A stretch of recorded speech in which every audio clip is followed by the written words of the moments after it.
The following is a special presentation of Tony Curry Radio.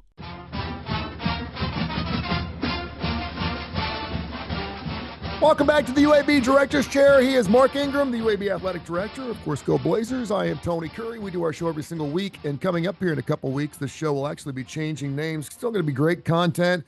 Mark will still be on the show. We'll be adding two new jokers to the play here. Trent Dilfer and Andy Kennedy is going to be part of the show. It's going to be called The Inferno. It's going to be everything about UAB, but it's also going to be about college sports in general and about those two coaches and about, of course, Mark Ingram. If you've listened to the show, you know that we are very transparent. We talk about our personal lives and about our families and everything else. So we're super excited about that. So we'll be looking for The Inferno. We'll actually be doing it from a studio, and which is really cool. When my original idea, and I was part of this, and I'm proud of that, and you are too, was to do it through Zoom. So because I know coaches are busy, but you guys worked out a deal where we're actually all four, hopefully, going to be in the studio more times than not together. So because I love to play off, obviously, body movements and everything else, and stuff like that, and so it's gonna be really good. It's gonna be very exciting. I'm really looking forward to it. Yeah, I don't know that we should ever try to get the two of them in studio at the same time. We only have so much time to be in there. There's a schedule to keep, Tony. But yeah, I think it'll be a lot of fun. I'm really excited about it too.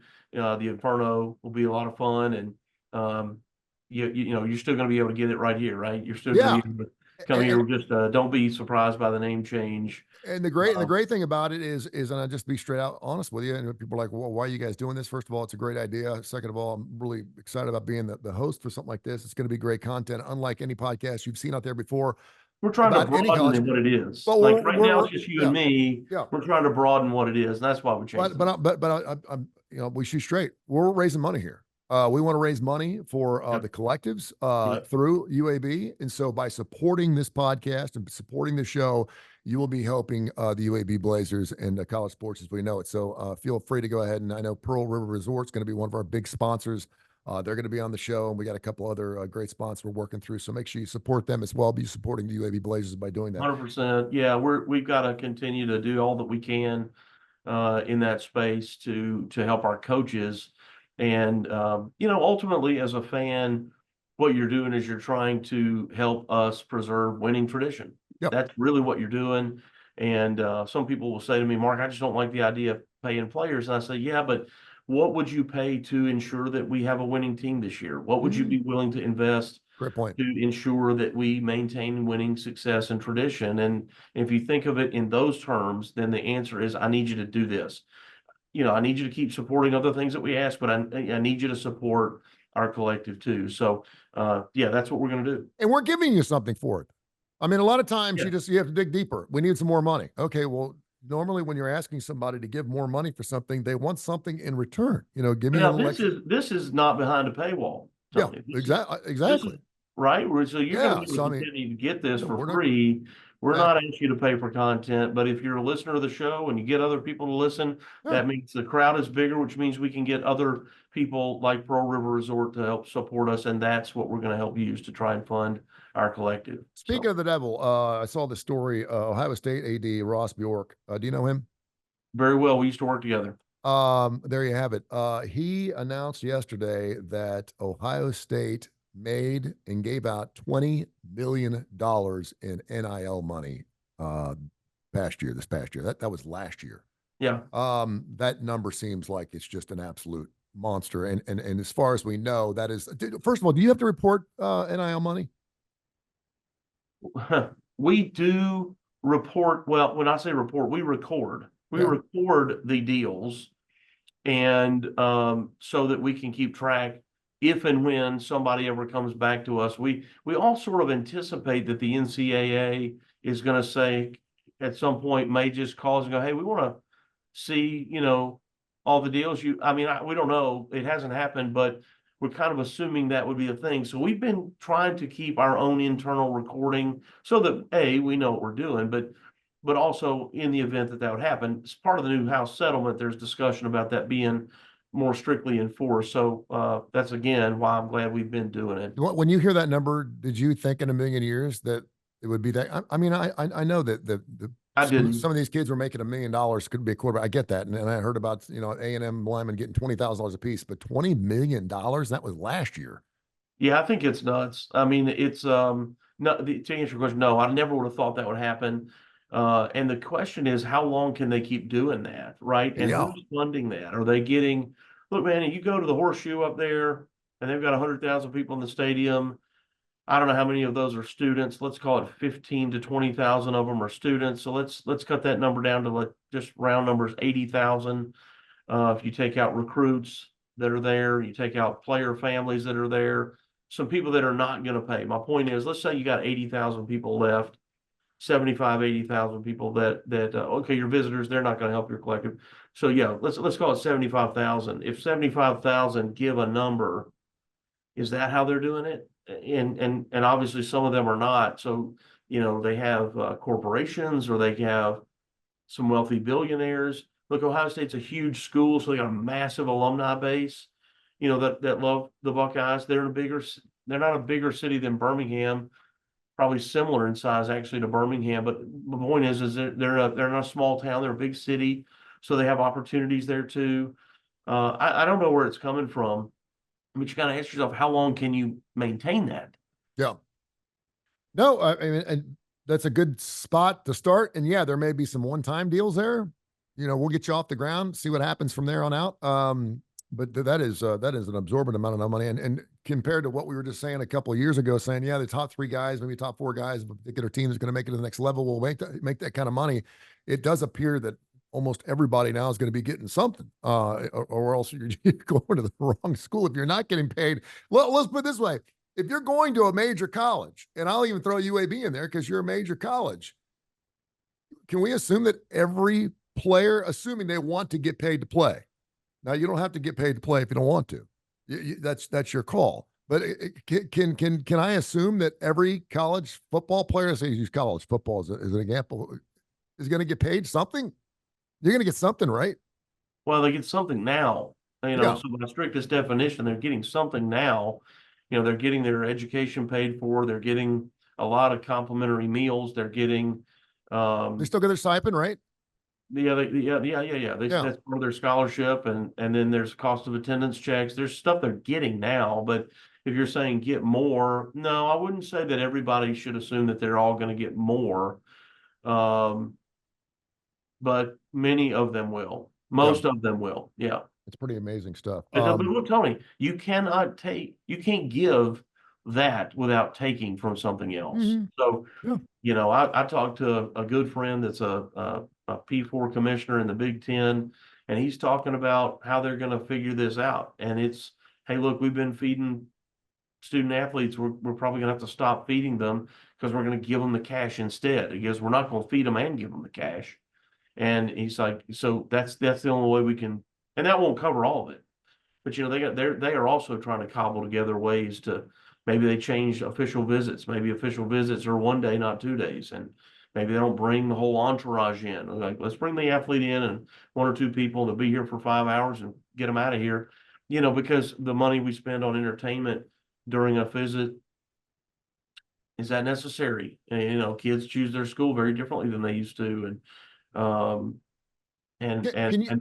there's got to be cuts in terms. The point is, there's no way to afford it without cutting somewhere. It's a service or a team this is going to be different school to school how everybody manages this. Can you see a scenario? We'll go back to the 70s, and I forget when they went to when they got 85 scholarships. It was in the 80s. Yeah. Believe it or not, kids, you used to be able to give out as many scholarships you want. You give out 120 scholarships if you wanted to. I was thinking at one point it was like 140, and then it dropped down to like 120 or 110, and then it dropped to the 85. So do you foresee a situation or an example where you would have more people wanting a scholarship than there's actually available? I mean, you're already kind of doing that now, right? I mean, you're trying to find your 85 best kids, and depending on how many scholarships you have available, because every scholarship's given out. We've got 30. Yeah. We got 35 walk-ons on the football team who would all take a scholarship. Yeah, but I mean, it just seems like there's going to be a surplus now of people that quite frankly think they're going to get paid. They're not. Well, under the current proposal, we're going to have to drop our rosters from we're all in the ballpark of 120. There's a few outliers that are more than that, but most everybody's kind of in the ballpark of 120, give or take 3 or 4. Yep. We're all going to have to drop down. If the proposal is accepted, we'll drop down to 105. But then everybody of the 105 is on some form of scholarship. So what I read yesterday is that, and Tony, this is if I'm understanding it, and I'm not certain that I am. I think I am. Is that that all these what were full scholarships could become partials. So one answer could be is, hey, we had 85 fulls. Now we've got 80. We've still got 85 fulls, but you can spread them out over 105 people. Yeah. Let's say 20 people that are currently on a full inside that 85 get cut in half, so they can take the other half and give it to a new 20, so that now 105 are on some aid. Yeah. Again, every school will do this differently, but that's, I think what's being proposed is that's at least permissible. Yeah. As we record this show here on July 25th, tomorrow I'll be kicking off the 2024 Paris Olympics. Of course, that is by far one of the largest amateur sporting events, if you will, plus pros, obviously. Every single 4 years, 1,000 current incoming NCAA athletes will be competing in Paris. How does this House versus NCAA settlement affect the Olympic pipeline, and how many? Really bad. Yeah, Really negative. It's a really big. Just talk about that a little bit, because it's super negative. I mean, there's and the no other way to swimming put team, it. the swimming team alone is going to be And I think that the person whose last name is House Mhm. swam at Arizona State. I'm not certain, but You're correct. You're correct. Yeah, I think that's right. And so I also find that interesting in this settlement is that no swimmers are benefiting from this. I know. This is not a thing that we've talked about. Power 4 student athletes are going to be paid by the money that's coming out of our pocket on back pay, but it's not to every student athlete. It's just those from like football and basketball or something. And so anyway, that's not to get off topic, but that's odd. But yeah, what's going to happen is some schools will say, hey, look, we're still going to have a men's track team, but it's no longer a scholarship team, because we're going to have to take the money from those scholarships and move them to football, basketball, baseball, the sports that are generating revenue. Hey, or maybe they won't give the scholarships, but they'll say, I need that money. I need the 10 scholarships in men's soccer. I need to take that money. And you go, well, how much money is that? Oh, it depends on your school. It depends on the cost of tuition at your school. But I mean, it's $500,000. Here, it's probably, $400,000. So you Mhm. say, okay, well, if it's, and again, if it was Stanford, where it's $80,000 to go to school there, it's $800,000 that would contribute to this new rev share thing to compensate others. So the point is, the sports that, in my opinion, And that's because it goes back 10 years. men's track and men's swimming are probably going to be hurt the most from an Olympic standpoint, because they don't generate really any revenue anywhere, and which is not the fault of those athletes. I want to be clear, that's not those athletes' fault. It's just the way it is. People don't pay to go to that stuff, really, and if they do, it's not a meaningful number. And so your athletes, if they get to go to some of those schools that, let's just use swimming as an example, because we don't have it. We don't have either of those sports. Yeah. Will the kids continue to go not on scholarship? Some will, because a lot of them are on partials anyway. I mean, there's a small number of scholarships in those two sports on the men's side anyway. So like in track, let's say you got 50 men, they're sharing like 10 scholarships. I don't know the number, but it's a number like that. And so unless they're like an elite future Olympian and everybody knows it type thing, they're not on a full. They're still on a partial. So, but most of the kids are on little money. They're I paying. mean, and listen, I mean, just to be fair too, I mean, the United States has always had summer has been our Olympics, winter not so much, and we're picked again to have the most medals this year. But I think it's interesting because I've gotten an opportunity. I went to Barcelona, went to Albertville, went to Lillehammer. I've gone to several of these, including, of course, Atlanta, and you see teams from smaller countries that they don't have any money for Olympics. Yeah, Period. right. I was over when the Soviet Union disbanded, and there were Soviet Union athletes who were selling their jackets because they were going to be worth money because they had the Soviet Union on them. They were given literally they were given bags of potatoes to take with them to the Olympics because that's Wow. how they were going to eat. I mean, it is what it is. When you see these athletes, don't think that everyone's getting a posh, wonderful thing, and then the Olympic Village, and it's just here, No, I just think here's that your we've got to decide through all this, and it sounds like the decision's been made, but the thing that I just continue to ask people on that subject is, how important is it to our country to be successful at the Olympics? yep. If it's not important, who cares?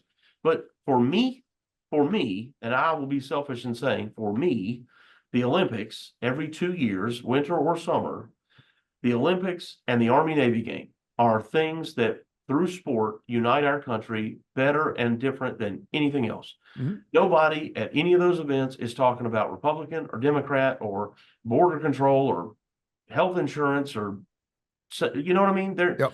We're just it's the best coming together that we have, in my opinion.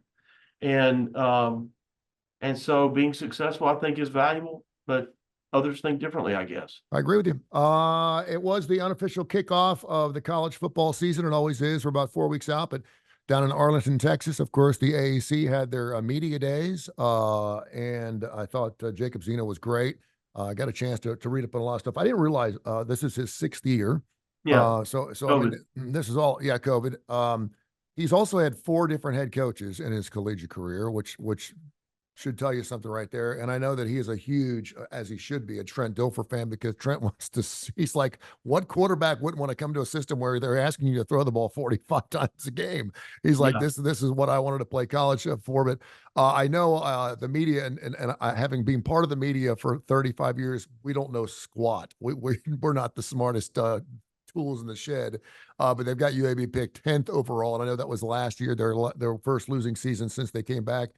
The first losing season is 2013. So pretty amazing what UAB has done since they came back. And I know Trent is chomping at the bit. But I saw him on the podium talking about, and he's saying all the coach speak things. Listen, through the pain and suffering of loss and losing particular things, you obviously get stronger, you get smarter, and those Sure. things will be coming for the UAB Blazers. So just talk about a little bit about that and just how wonderful it was to be down there for your second conference tournament or conference American Conference American Conference media football days. days, media Yeah, day. yeah, Yeah, well, first, Jacob Zito, thank you for saying, is a terrific young man, and any of our fans that ever get a chance to meet him, you love him. He's a really when I say bright, I don't mean just smart. He's got a great smile. He kind of like lights up when you talk to him. He's just a really wonderful person and representative of our university and of our athletic program, and certainly the football team. Um, Knew that he would do a great job. I would have guessed that he's had 5 head coaches, because I thought he played 1 year for Matt Rule and 1 year for Dave Aranda, and then Bill Clark, Bryant Vincent, well, yeah, if you want to call Brian Vincent, yeah, Trent yeah, Dilfer. yeah, you could say 5, yeah, yeah. So anyway, which I think was a big part of why he stayed. Mhm. He had a lot of opportunity. Coming back to our first conversation about collectives and paying players, he had opportunities to go other places and make a lot of money that we couldn't pay him, and we were able to raise some funds to keep him, but it wasn't nearly what he could have gotten. But I think a lot of it was he wanted to stay and play for Trent and not have another new system. On the subject of sort of the team and how they're doing, imagine this: when I hired Trent, I hired one guy, and then he had to go hire like 50 people. And he also had to evaluate the current team to try to see which of those players we desperately didn't want to lose. And he did a great job with that. When you think back to Fish McWilliams and Jermaine Brown and people who said, I'm definitely leaving if we hire somebody new. And he kept all those guys. I mean, he didn't really lose anybody that had gotten meaningful snaps. And so he's trying to do that and recruit new players and interview all these people. Okay, so you get through, call it February, December, January, which was crazy, those 2 months. Then you get into, okay, now we have to install an offense and a defense, which is Trent and his coordinators understanding one another. What are we trying to do, and what are we going to call that play? Yeah. And then don't forget it, Tony. You're the defense coordinator. What are we calling that play? Now you have to go tell the assistants, what do we call that play? And then you have to go tell the players. And so that's not as easy as that sounds.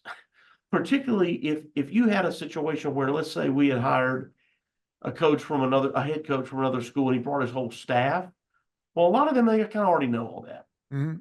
That's not what this was. Trent came in with a couple of people, but most of them were brand new.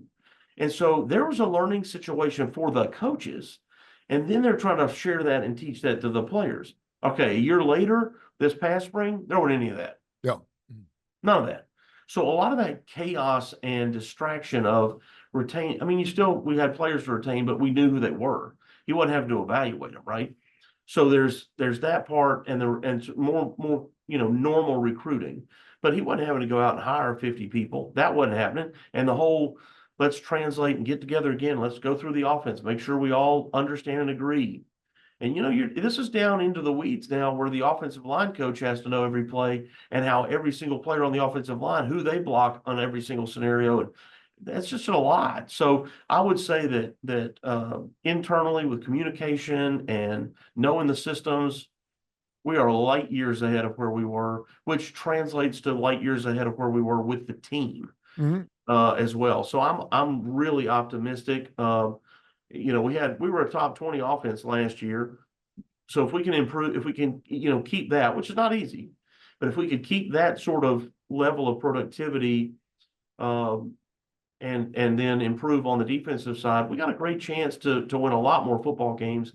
And if you look back at some of the games we lost, we were close in a few of them too. Mm-hmm. We didn't play our best game in a couple of them, but there were times where I thought, we were up, I think, 2 touchdowns against both San Antonio and Tulane, and ultimately, yes, lost. But like we were in those football games. We were in the Tulane game until the very last 5 minutes of the game. Yep. We were in the San Antonio game until maybe the last 8 minutes, 10 minutes of the game. So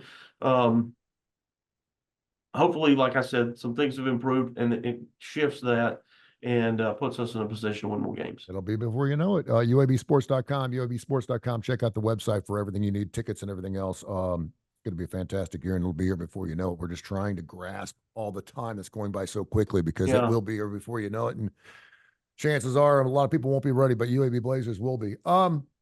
He's the athletic director for the UAB Blazers, and one of the reasons I love him, he loves classic rock. I heard this interesting story this past week. There's a multitude of classic rock artists who have been selling off their catalogs. Bruce Springsteen, Bob Dylan, Def Leppard. If you haven't sold off your catalog, chances are you either are going to, or it's imminent. And we're talking $300, $400, $500 million. And people are like, what does that mean? And there's these companies that are coming in, and I would be remiss to mention who they are, because I don't remember. There's 3 or 4 different companies that come out. I think GPS is one.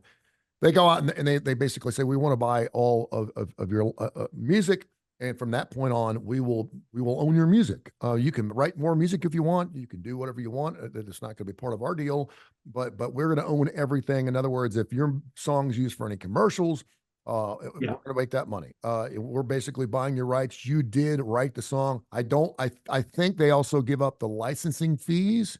So like companies like mine that play classic rock, I have to pay licensing fees every month. Some money also goes to these companies that have bought out these big things. Well, now there's some talk, since we have more classic rock bands playing in concert this year than we've ever had. And by the way, I missed that Sammy Hagar concert last week. I was so bummed out. It was raining. I was like, do I want to go sit in the lawn in the rain? I was like, it ain't gonna happen. Hey, they're playing at Bridgestone in Nashville, and again in Alpharetta the 2 days before our home opener against Alcorn. Yeah, we may have to make that. Yeah, we play Thursday night on the 29th. They are in Nashville and Alpharetta on the 27th and 28th. Can we use the UAB private jet for that? Yeah. So evidently there's a word going around now that, and this has been around for a long time, but I mentioned this. I saw the Coasters. Remember the Coasters? Smoke Gets in Your Eyes?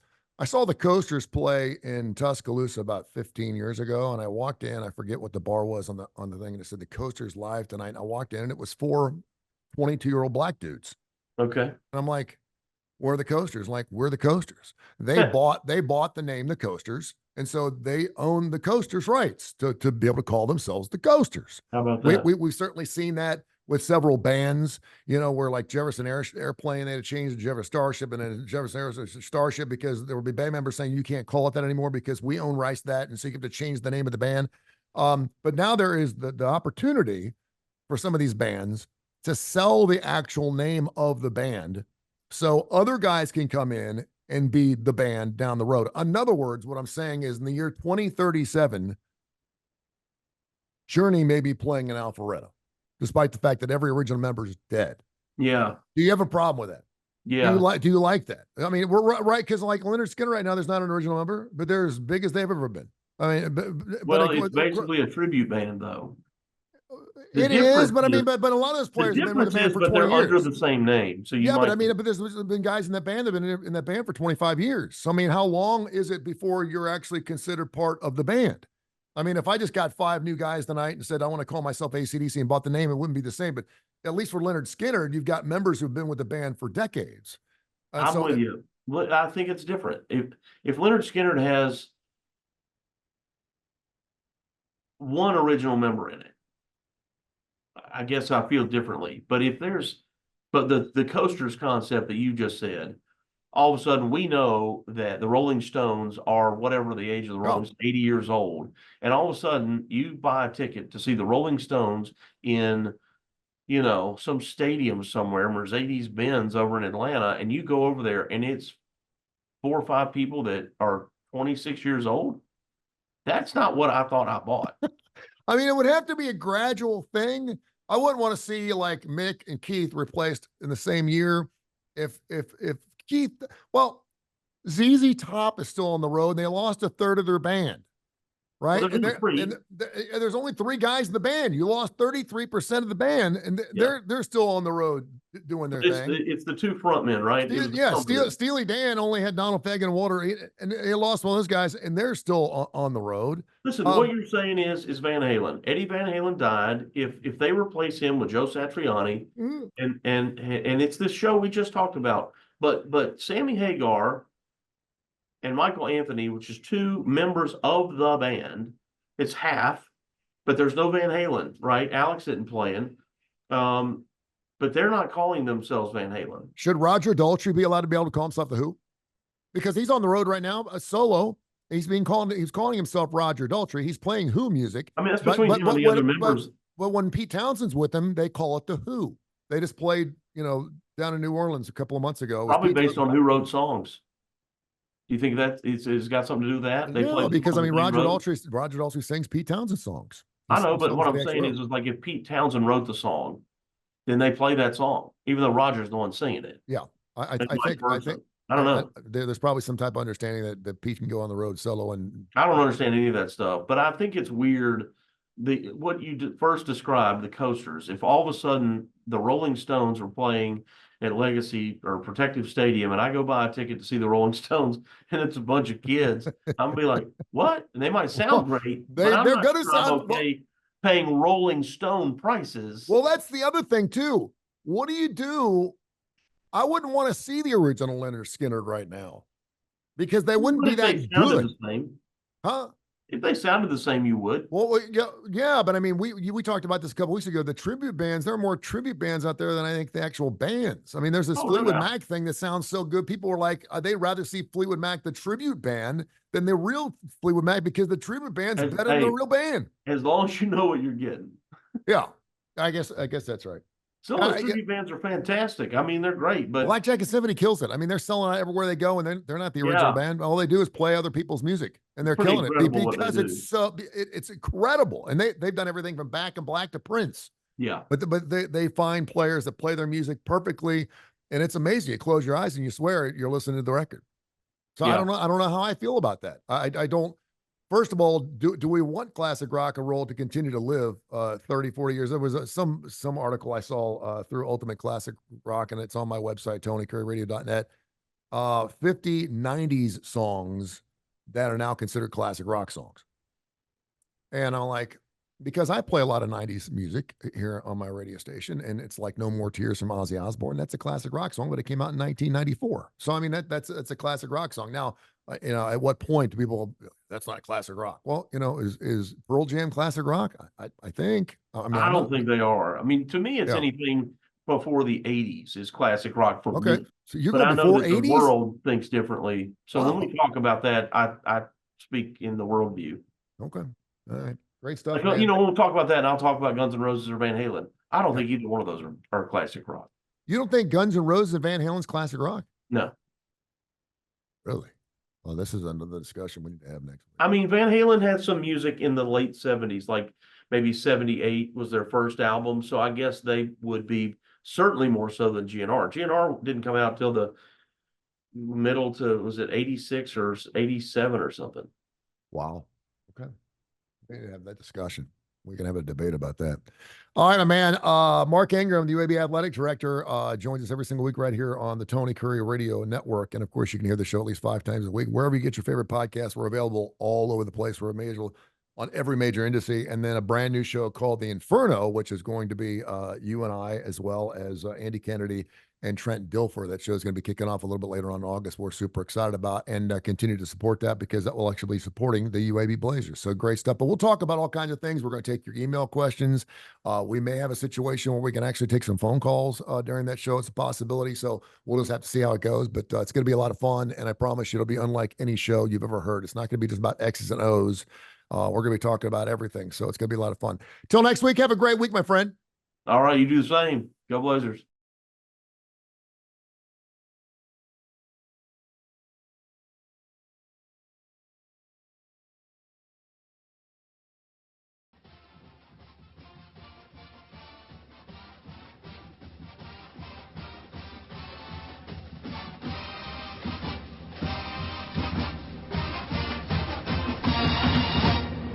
This has been a special presentation of Tony Curry Radio.